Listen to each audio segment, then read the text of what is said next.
Hello, welcome back to the channel. I bring you some tips for creating your own homebrew game setting. The game setting frames the narrative and aesthetic tone of the story. It is used as a platform for the game to develop, providing information and a specific style.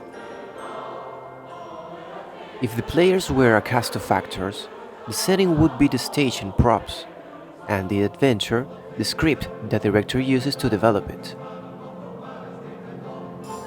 While choosing the RPG is the first step, choosing the setting is a more precise filter to define the overall theme of the game.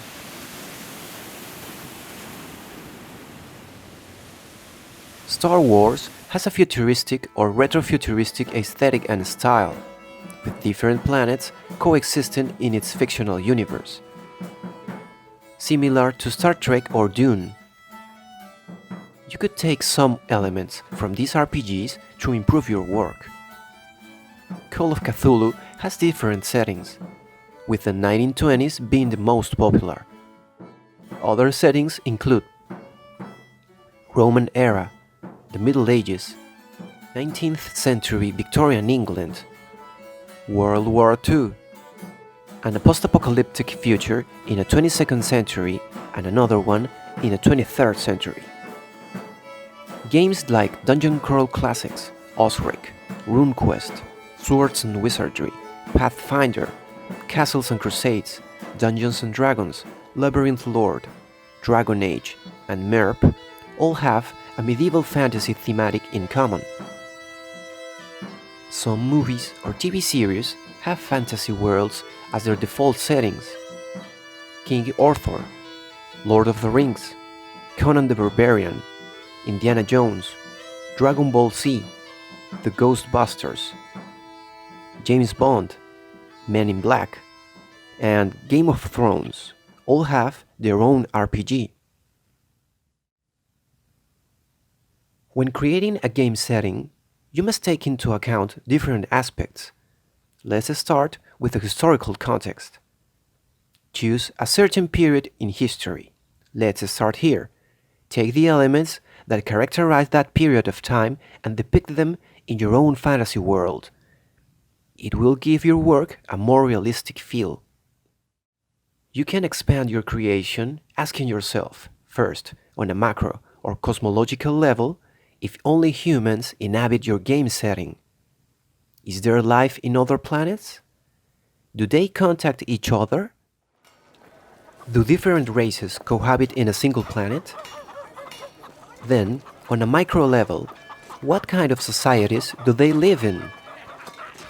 Are they a tribal one or feudal? Do they live in monarchy or democracy?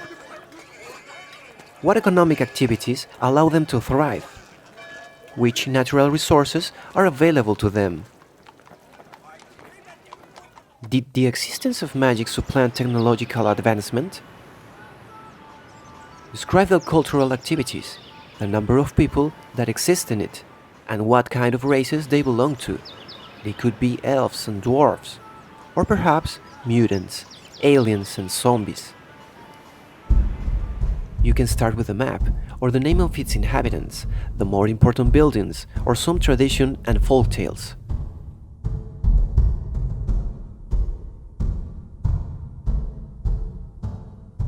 These demographic and social aspects add realism to the setting.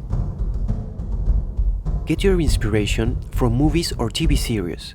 Divide the work in categories and organize your ideas. Don't be afraid to edit something. Read handbooks or accessory books on game settings to give you an overview of the topics therein. The level of detail and orientation of the work, it's up to you. You can draw portraits or panoramic views of the town, write old letters or draw old maps, compose a ballad, a song, or write a poem. Explore your skills and exploit them creatively. All elements mentioned provide a platform where the players and director will develop their stories and characters upon, bringing them to life. It is recommended to be concise. The player probably won't need to hear it all. It is an incentive to participate, interact with the character's surroundings, and have fun getting involved in the game. The director must tie the elements that define the identity of each character to those that are central to the adventure and unite both threads.